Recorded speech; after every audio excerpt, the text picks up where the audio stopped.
เชียงใหม่ธรรมสัญจรในช่วงเทศกาลเข้าพรรษา3 ครั้งครั้งที่1ณวัดฝายหินวันอาทิตย์ที่25 สิงหาคมครั้งที่2ณมูลนิธิสถาบันครูบาเจ้าศรีวิชัยวันอาทิตย์ที่15 กันยายนเวลา 13 นาฬิกาครั้งที่ขอความงอกงามในธรรมขององค์พระสัมมาสัมพุทธเจ้าจงมีแก่บรรดาท่านสาธุชนพุทธบริษัททุกท่านที่ฟังรายการทานธรรมทางสงบค่ำคืนนี้ซึ่งเป็น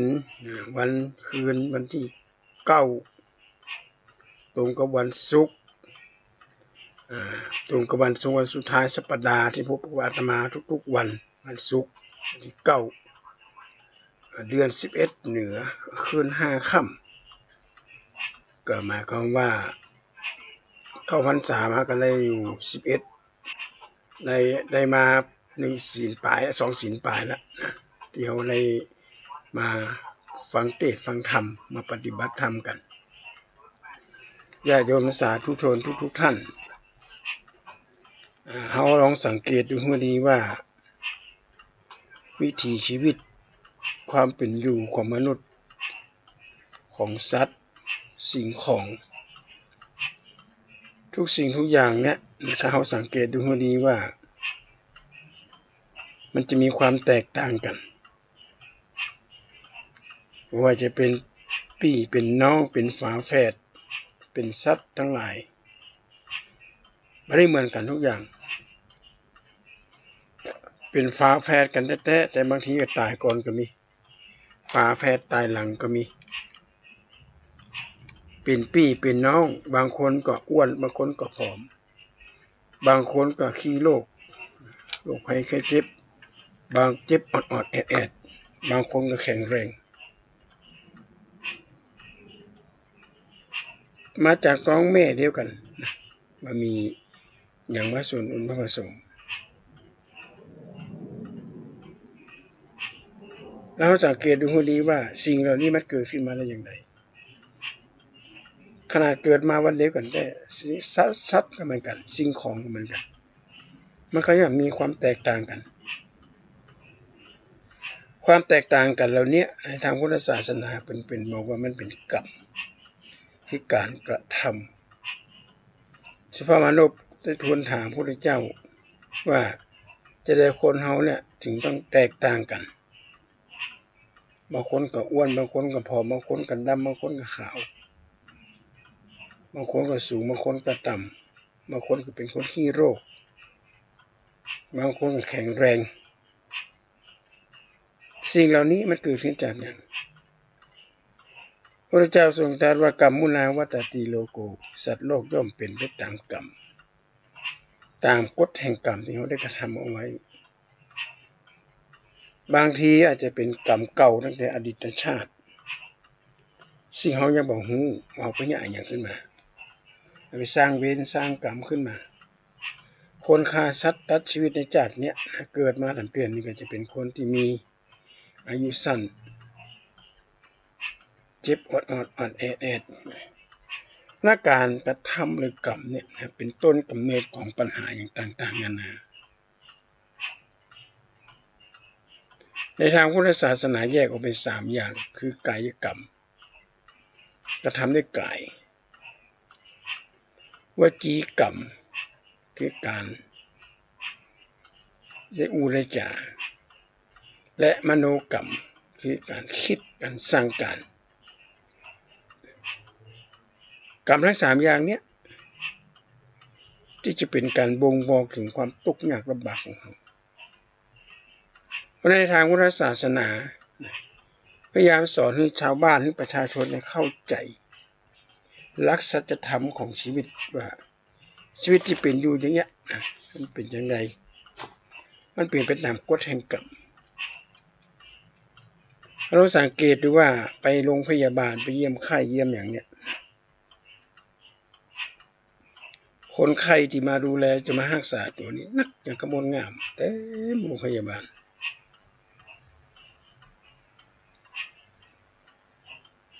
ไม่ว่าจะเป็นแผนกตาแผนกไต โรคตาโรคไตโรคอะไรอย่างโรคเกาต์อะไรอย่างต่างๆนานาเหล่านี้โรคสะปะโรคคนก็จะไปที่โรงพยาบาลอย่างเดียวรอให้หมอสั่งยาเอามากินอันนี้เกิดจากการกระทำอาจจะเป็นชาติก่อนก็ได้หรืออาจจะเป็นชาตินี้อาตมาจะพยายามเน้นชาตินี้ไปก่อนเพราะชาติก่อนเนี่ยบางทียันถ้าเราวางเนื้อวางตัวเข้าใจกฎแห่งกรรมขึ้นมาเนี่ยมันก็จะบรรเทาลงไปแต่กรรมนี่แก้ไม่ได้บ่มีภัยในโลกนี้จะแก้กรรมได้นะญาติโยมต่อให้พระพุทธเจ้าต่อให้เป็นพระอรหันต์จะได้กระจ่างไม่สามารถที่จะไปแก้กฎแห่งกรรมได้คือเป็นห้องว่ามันเป็น subjective หรือเป็นภาวะวิสัยภาวะวิสัยเนี่ยหรือ objective เนี่ยคือมันเป็นกฎของสากลกฎของสากลนะญาติโยมเป็นหลักแห่งความจริงของชีวิตถ้าเราเข้าใจกฎของสังคมกฎแห่งชีวิตเนี่ยเราจะบรรเทากรรมเหล่านี้ลงไปได้แต่วิธีป้องกันเนี่ยสำคัญมากเลยป้องกันกฎแห่งกรรมที่จะมากระทำกับเราถ้าหากว่าเราวางเนื้อวางตัวบ่ไปสร้างเวรสร้างกรรมเนี่ยที่เป็นโบราณไปสร้างเวรสร้างกรรมเดี๋ยวมันจะเกิดปัญหาขึ้นมาเพราะพระสงฆ์ในฐานะที่เป็นสาวกของพระพุทธเจ้าจำเป็นจะต้องเอาเรื่องราวเหล่านี้เอามาสาธยายให้ญาติโยมได้ฟังกันเข้าใจกฎแห่งกรรมถ้าเข้าใจกฎแห่งกรรมเข้าไปในเขาจะได้สบายยกตัวอย่างเช่นธรรมนิยามทั้ง5นะญาติโยมธรรมนิยาม5ประการเนี่ยเป็นคำตอบของชาวโลกเลยแม้กระทั่งชาติตะวันตกที่มันว่าจะเดินก้าวหน้าได้มาอ่านหนังสือของหลวงพ่อพุทธทาสเกี่ยวกับคู่มือมนุษย์เป็นแปลเป็นภาษาอังกฤษบาเดียวบ่ต้องแปลกันเลยญาติโยมมือถือเขาเนี่ยเอาส่องเข้าไปเนี่ยภาษาอังกฤษก็เอาอ่านก็เป็นภาษาไทยไปเลยภาษาจีนก็อ่านก็เป็นภาษาไทยไปเลยถ้าเขาเขียนภาษาไทยคนจีนมันเอามาแย่เอามาต่อก็กลายเป็นภาษาจีนไปอันนี้มันทันสมัยกันเลยเพราะฉะนั้นนายบิลคิงตันเนี่ยได้อ่านหนังสือคู่มือมนุษย์เมื่อตอนที่ดำรงตำแหน่งเป็นประธานาธิบดีประเทศสหรัฐอเมริกานายบิลคิงตันประทับใจมากเลยสังถอนกำลังของทหารฮู้จักคำว่ามนุษย์ฮู้จักคำว่าการเบียดเบียนคนอื่นเนี่ยมันจะเกิดโทษมหันต์เลยสิ่งเขาเองเขาก็บอกฮู้นะว่าสิ่งที่ทำลงไปเนี่ยมันเกิดขึ้นอย่างประเทศรัสเซียกับยูเครนที่สู้กันสหรัฐอเมริกาก็มีหน้าที่ขายอาวุธให้กับประเทศที่สู้รบกันโดยว่าคำนึงว่าเวลาปืนนี่มันยิงเนี่ยมันสมรรถภาพที่มันรุนแรงมากปืนสมัยนี้อาวุธปืนมันจะเอาคนยิงนะญาติโยมเปิ่นใจหุ่นยนต์แม่นมันก็จับวางเลยทำลายล้างและมีการประกาศว่าจะใช้อาวุธนิวเคลียร์ขั้นรุนแรงเลยถ้าหากบ่ยอมเจรจาด้านสันติภาพอันนี้ก็เป็นกายกรรมนะที่ทำเข้าไว้และสิ่งหนึ่งที่มันจะมาโตยมาเนี่ยมันจะหนักกว่ากฎแห่งกรรมกันเขาอยากมาแปลงอย่างต่างๆนะมันจะเกิดขึ้นหมดเลยเกิดขึ้นมาจากการกระทำของมนุษย์ทั้งหลายเป็นกฎแห่งกรรมเปิดอยู่ของเปิดดีๆอย่างเงี้ยประเทศยูเครนต่างๆกันนะก็ไปเข็นไปฆ่ากันอันนี้กายกรรมนะเพราะนั้นธรรมนิยามทั้ง5ประการที่พระพุทธเจ้าตรัสไว้ว่า1อุตุนิยามเนี่ย เฮาจะเจ็บจะเป็นแล้วแกเมื่อยจะไข้กันน้องนั่นในฤดูเนี่ยฤดูฝนฤดูหนาวฤดูร้อนฤดูแล้งอย่างนี้ถ้าบ่ได้กระทำถ้าทำดีก็เฮาว่ากรรมดีถ้าทำบ่ดีก็เฮากรรมชั่วอกุศลกรรมคือการกระทำในสิ่งที่ตรงกันข้ามกับสิ่งกรรมดีๆทำให้เกิดปัญหาต่างๆนานาโดยมหาญาติโยมจ้างมันจนกันเนี่ยยาแฝดกะแมจะกีแมลงป่องแมลงวันอย่างอยู่ทั้งหลุมเนี่ยแล้วเพราะจ้างผู้ใหญ่มันชนกันเช็คเช่นได้กับมนุษย์ของเฮากันประเทศใหญ่ๆสู้รบกันแล้วเกิดปัญหาโดยมาแล้วเขาเนี่ยเขาอยากมากแปลงเสบียงอาหารก็ทรงจ้าความให้คนเกิดหวาดระแวงขึ้นมากลัวมันจะเกิดขึ้นก่อนบทเรียนเหล่านี้มันเกิดขึ้นในอดีตของโลกเขาเนี่ยอย่างสงครามโลกครั้งที่2ที่ประเทศสหรัฐอเมริกาเอาระเบิดปรมาณูไปทิ้งที่ฮิโรชิมาและนางาซากิคนอุปแสนนะญาติโยมตายด้วยมหาศพบ่ได้เลยถ้าเป็นภูเขาไฟระเบิดอย่างเมืองปอมเปเอประเทศอิตาลีเนี่ยเมืองปอมเปเอนี่เกิดภูเขาไฟระเบิดพอภูเขาไฟระเบิดเนี่ยคนกำลังนอนบางคนกำลังอาบน้ำบางคนกำลังเดินอยู่ดีๆลาวาไหลเข้ามาเลยไหลเข้ามาพอลาวาไหลเข้ามาปุ๊บมันความร้อนเกิดความร้อนเหมือนกับเป็นฟอสซิลไปเลยคนก็ตายกันไปเบื่อเลยแต่ขีปนาวุธนิวเคลียร์ที่ถล่มเมืองนี้ฮิโรชิมานางาซากิคนมาได้สะสะหาวเลยมาได้สั่งมาได้ลาอย่างตู้มเรียบร้อยมันก็ดอกเฮ็ดอย่างเฮานี่เฮาหันในภาพอันนี้ละกันคนมีการศึกษาสูงเนี่ยเขาอยากกันจี้ละกันแล้วเดี๋ยวนี้การจี้การปล้นนี่มันจะลดน้อยลงแล้วผู้ก่อการร้ายมาในมาดของผู้ดีเดี๋ยวนี้ขับรถหรูมีบ้านหรูมีบ้านใหญ่สีไปสีมาเป็นแก๊งคอลเซ็นเตอร์ประเทศจีนสั่งประหารเลยนำปิกประเทศ3แล้วก็นะเอาไปเครื่องบินมาครับไปถึงเลี้ยงเป็นแลบแล้วก็ประหารชีวิตโอ้ถ้าจะว่าโหดก็โหดนะกันแล้วแต่กฎหมายเป็นมิจฉาทำให้คนกลัวกล้าไปกระทำความผิดนี่คือคนมีความรู้คนมีการศึกษาคนมีความรู้คนมีการศึกษาเนี่ยจะนำมาซึ่ง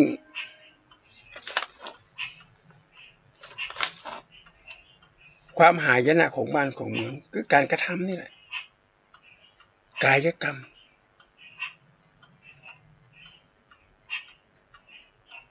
ต่อมาว่าจีกรรมนะคือการออกคำสั่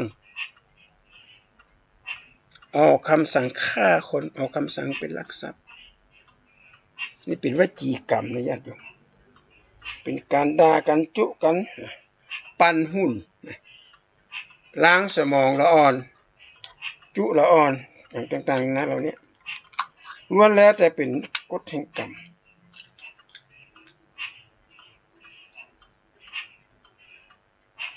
ทั้งนั้น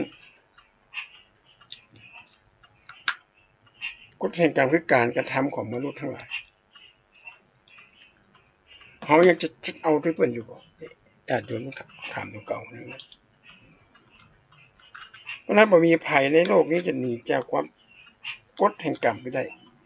แม้กระทั่งตัวองค์พระสัมมาสัมพุทธเจ้าพระองค์ก็ได้เจอกรรมหลายสิ่งหลายอย่างก็ได้แจ้งภิกษุทั้งหลายสมัยก่อนสมัยพระองค์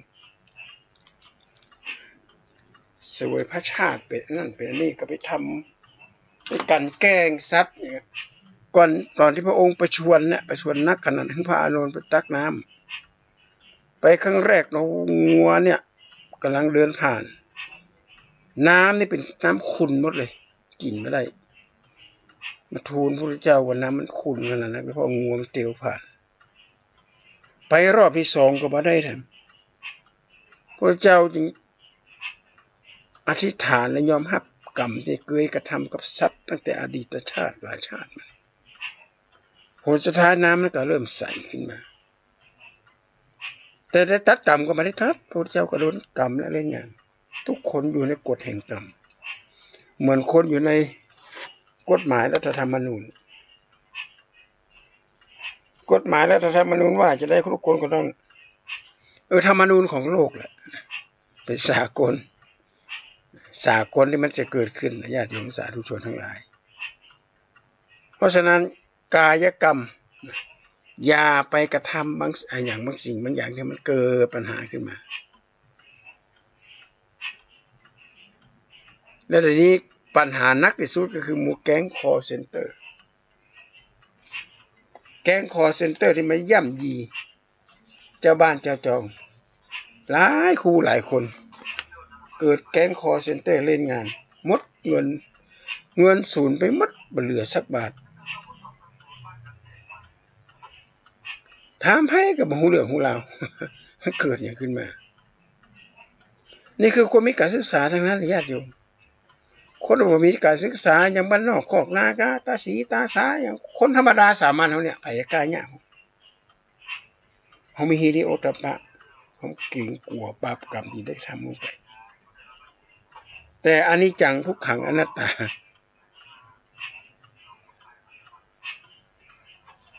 ก็เกิดปัญหาเหล่านี้ขึ้นมาจนได้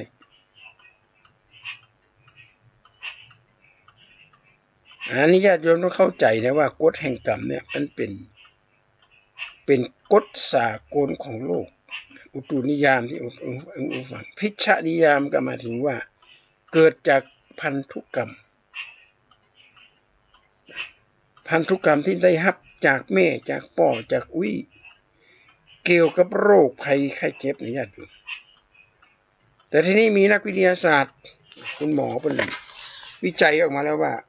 บ่ต้องไปกลัวกฎแห่งกรรมละมันเลยเนี่ยนะบ่ต้องไปกลัวกรรมประเภทนี้พิชฌนิยามเนี่ยพิชฌแปลว่าพืชเป็นเหล่ากอเนี่ยเหล่ากอเราเนี่ยถ้ามีไผ่พ่อแม่ไผ่เป็นเบาหวานอันนี้แน่นอนที่สุดจะต้องถ่ายทอดมันถึงลูกถึงหลานเป็นโรคไตกาโรคเบาหวานโรคความดันโรคอย่างต่างๆนานาเหล่านี้มันจะเป็นเขาเรียกว่ามันตรวยมาตาบอดสีอย่างต่างๆนานาเหล่านี้คือเป็นกฎแห่งกรรมที่กระทำขึ้นมาแต่ทางการแพทย์มันบอกว่าเขาสามารถที่จะละลายกรรมเหล่านี้มันหายไปได้ด้วยการคุมอาหารดูแลสุขภาพงดของปิ้งของย่างของทอดของมันขนมนมอย่างต่างๆนะกินอาหารที่ให้เกิดประโยชน์กับร่างกายกรรมเหล่านี้มันก็จะบรรเทาลงแต่ไม่ได้หายนะถ้าเผลอปั๊บอะไรงานแล้วที่มีนักปราชญ์ราชบัณฑิตเป็นได้เปรียบเทียบว่ากรรมเนี่ยมันเหมือนกับเอาเกลือใส่ในโถง่ายๆอย่างเงี้ย5 ลิตร10 ลิตรก็ดีเอาเกลือใส่ในโถแล้วน้ำก็ใส่น้ำใส่จนเต็มโถเนี่ยสัก10 ลิตร20 ลิตรความเค็มของน้ำก็หายไปแต่ถ้าเราปล่อยปะละเลยทิ้งเอาไว้มันระเหยถึงวันน้ำก็แห้งลงแห้งค่อนคอแล้วจะมีเกลือติดอยู่ข้างล่างเกลือเนี่ยก็คือเหมือนกรรมที่เขาสร้างเวรสร้างกรรมไว้แต่เขาจะต้องสร้างบุญสร้างกุศลเปิดสร้างวัดสร้างวาไปถึงคนมาเขาวัดธรรมะสวนะธรรมะแปลว่าหน้าที่อันงดงามสวนะเป็นการฟัง ฟังธรรมทุก7 วันเนี่ยเหมือนกับว่าคือมันจะไปตรงกันพอดีเลยญาติโยมทฤษฎีที่พระพุทธเจ้าวางไว้ 2,600 กว่าปีเนี่ยมันจะตรงกับทฤษฎีของคุณหมอที่เป็นออกรายการต่างๆนะว่า7 วันให้มีการฟาสติ้งคือฟาสติ้งคือชำระล้างลำไส้ล้างกระเพาะล้างอย่างนั้นด้วยการอดอาหารคุณหมอบอกว่าทุกๆ7 วันนะถ้ากลัวลืมก็เอาเฉพาะวันเกิดตัวเองเฉพาะเกิดวันจันทร์ก็ทุกวันจันทร์เขาก็มากินอย่างละกินไม่การกินได้พักกินผลไม้ตลอดทั้งวันเลยนะกินจนอิ่มเลยมาเต้าบะแตงอย่างแถมมะกุเทศฟักทองอย่างนี้เอามาต้มเอามากินงดอาหารเนื้อทุกชนิดร่างกายเขาถูกชำระล้างแล้วนี่หรือบักกินเลยนะเพราะฉะนั้นคนที่ถือศีล8ในหลังเที่ยงไปจะถึงเจ้าวันใหม่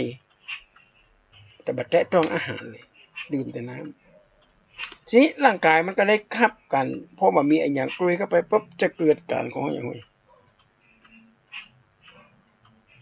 ล้างของเสียออกจากร่างกาย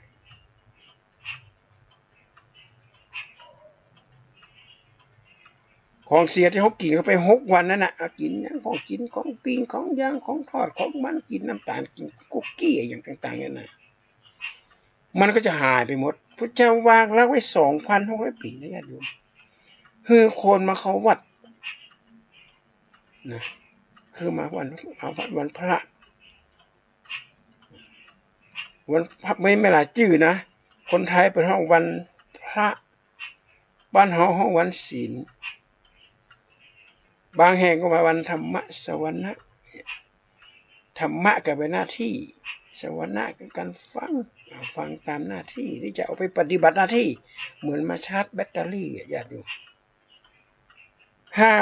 7 วันมาเหตุเดือนนี่มางดอาหารรู้ว่าถือศีล 8พอถือศีล 8ร่างกายก็ไม่ต้องทำงานนักละคันนี้ฮะพอถึงเวลาที่เขาจะได้ชำระล้างสิ่งเหล่านี้มันออกจากร่างกายแต่ตรงกันข้ามกับคนที่มันก็ชำระร่างกายมันก็ล้างมันก็อย่างปัญหาตัวมาหนักเลยครับเพราะอาหารสมัยนี้กับอาหารสมัยโบราณมันต่างกันโบราณเป็นอาหารธรรมชาติไปส่องกบส่องเขียดส่องปลากับเจ้าบ้านตามภาษาวิถีของเจ้าบ้าน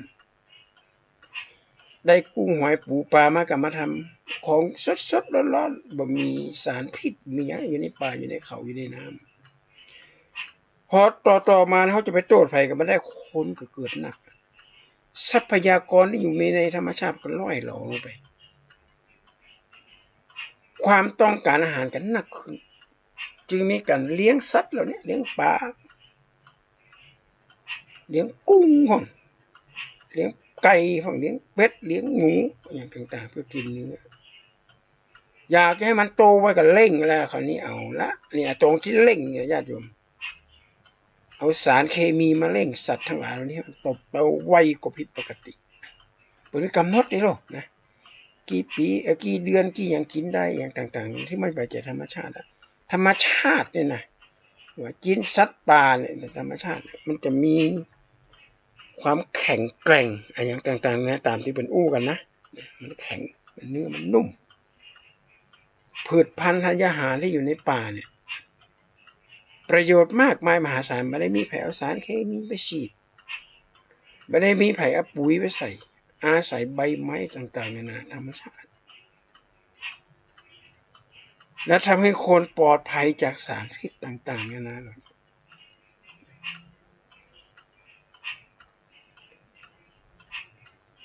จิตนิยามก็เกิดจากความเครียดความโกรธความโกรธความหลงจะตายเพราะความโลภความโกรธความหลงนี่ญาติโยมเพราะนั้นถ้าหากว่าอันนี้ตักเตือนเลยนะไม่ได้อวดหูอวดรสนะเต่าที่ได้หันเป็นปูก็หันอยู่ในไลน์นี่อย่างเนี้ยมันมีโปรแกรมชนิดหนึ่งญาติโยมเปิดห้องโปรแกรม AI อย่างว่า IA ก็ AI จำไม่ได้ถ้าสมมุติว่ามีคนโทรศัพท์มาจะไปอู้เมินเก้าจะอู้ซิดอยู่เอามือปีหูดังอีกข้างหนึ่งมีอะไรนะอย่างเงี้ยนะ คือ มันไม่สามารถที่จะเอาเสียงเขาเนี่ยเข้าไปในเอาเสียงเขาเข้าไปในเอเนี่ยในโปรแกรมเนี่ยมันจะบันทึกเสียงเนี่ยแต่เวลาไปอู้แล้วเอาเสียงแล้วเนี่ยไปอู้กับลูกกับหลานเนี่ยพ่อขอยืมเงินสัก10,000เนาะเนี่ยอยู่ในห้างเนี่ยยืมสตางค์เปื้อนยืมโทรศัพท์เปื้อนมาเนี่ยเอามาโทรเนี่ยลูกหลานก็บอกโอนเข้าบัญชีของงานบริษัทวันนี้เนอะเพราะว่าตอนนี้มาซื้อของสตางค์แกมาเปาะลูกกับบุ๋งขี้มีนางเมียกับหมูเรื่องของเราโอนเข้าไปปุ๊บหายสวบบริษัทนี่หายไปในเงินโอนเข้า20,000 30,000อย่างเงี้ยมาเกือบจะทุกวันบางคนเป็นผู้รับผู้ใหญ่บักกล้าไปแจ้งความเราเนี่ยญาติโยมคือจิตนิยามเนี่ยนะอย่าไว้ตัดความโลภออกก่อนถ้ามีอย่างแกงตกทองกันเพื่อนมาเสนอของบางสิ่งบางอย่างที่มันมีความน่าเชื่อถือนะแค่น่าเชื่อถือนะมันหลอกเอาสตางค์โปรแกรม AI เนี่ยถ้าจำไม่ผิดสามารถเปลี่ยนแปลงเสียงของเฮาเนี่ยไปอู้กับลูกได้สมมติว่านายกอก็ได้อู้ไปเลยนะอู้เป็นธรรมดาแต่เอาเข้าในเครื่องเนี่ยนะเสียงของนายกอจะหายไปเลยจะเป็นเสียงของคนที่เขาจะต้องการอู้ไปตัวอู้กับลูกกับหลานเพราะฉะนั้นต้องพิจารณาก่อนว่าสมมุติว่าแฟนโทรมาเนี่ยกำลังทำงานอยู่ดีๆแฟนแม่บ้านโทรมาบอกว่าตัวนี้มีทหารมีอย่างเนี้ยนะมาทำงานบ้านแล้วก็มาเอาสตางค์ไปเป็นค่าอาหารการนี้นะเพราะฉะนั้นสิ่งสำคัญมากที่สุดถ้าบัจจัยเบอร์ของสามีของแฟนของลูกของหลานเนี่ยโทรกลับไปเลยพอจะได้เปลี่ยนเบอร์โทรศัพท์ใหม่แล้วกันมันใช่ได้เปลี่ยนแล้วครับโอ้ตอนนี้อยู่ไหนนี่ผมอยู่ที่ทำงานหัวตะกี้ไหนว่ามีคนอยู่ในค่ายบางคนก็บอกว่าอยู่ในห้างเซ็นห้างอย่างต่างๆห้างซุปเปอร์มาร์เก็ตร้านขายหนังสือร้านขายโทรศัพท์อย่างต่างๆซื้อ iPhone 50,000 60,000มาใช่ครับผมไม่ได้ซื้อเนี่ยเห็นไหมเขาก็ต้องเรียนรู้อีกแก๊งคอลเซ็นเตอร์เนี่ยนะเครื่องไม้เครื่องมือในการดูดเงินราคาเป็น40-50 ล้านญาติโยมจับกันแล้วแค่ถึงวันเลยถึงนี้ถ้าเป็นเมืองจีนเอาเข้าประเทศเลยนะประหารอย่างเดียวเลยประเทศจีนแล้วเขาจะต้องระมัดระวังสิ่งเหล่านี้ไว้เขาอยู่ในสังคมเปิ่นห้องกันเล่นๆเป็นป่าคอนกรีตมากไปด้วยเล่ห์เหลี่ยมอย่างต่างๆกันนะซึ่งไม่ใช่เป็นหน้าที่ที่เขาจะต้องไป